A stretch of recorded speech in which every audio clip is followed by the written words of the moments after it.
comment aider nos amis les oiseaux à bien passer l'hiver dans notre jardin.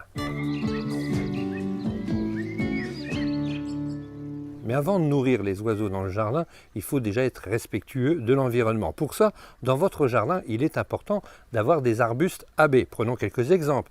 Des pyracantha, les fameux buissons ardents, des cotonéastères franchetti, des pruneliers, de l'aubépine, des troènes aussi, sachant que les troènes, la baie de Troène est toxique pour l'homme, mais elle est extraordinaire pour les oiseaux. Ça peut être aussi des baies de chèvrefeuille. Donc toute une multitude d'arbres et d'arbustes qui sont dans votre jardin et qui sont là théoriquement pour nourrir les oiseaux. Alors c'est vrai, une fois qu'il n'y a plus de nourriture naturelle dans votre jardin, eh bien il faut nourrir vos oiseaux. Alors surtout c'est dans la période de gel, lorsque tout est gelé à l'extérieur, qu'on va véritablement les nourrir, même si vous les avez déjà nourris avant. Alors, une règle générale, quand on commence à nourrir les oiseaux, il faut poursuivre cette nourriture jusqu'au bout, jusqu'à la fin de l'hiver. Alors vous allez trouver assez facilement dans le commerce, et souvent vendu en promotion, les fameuses boules de graisse, des boules de graisse que vous allez suspendre, et ce sont surtout les mésanges qui viendront les consommer.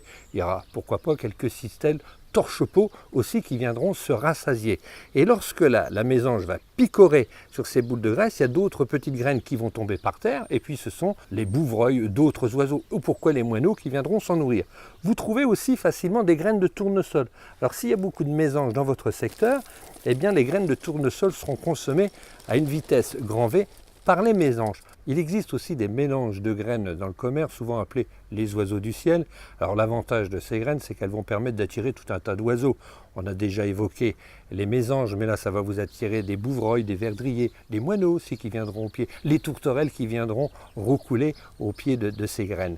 Non seulement les oiseaux ont faim pendant l'hiver, mais ils ont aussi soif, surtout lorsqu'il gèle. Et pour ça, il existe des petits abreuvoirs que vous pouvez suspendre à plus d'1,50 m du sol, de façon à ce que les oiseaux ne se fassent pas attraper par les chats ou les félins en règle générale.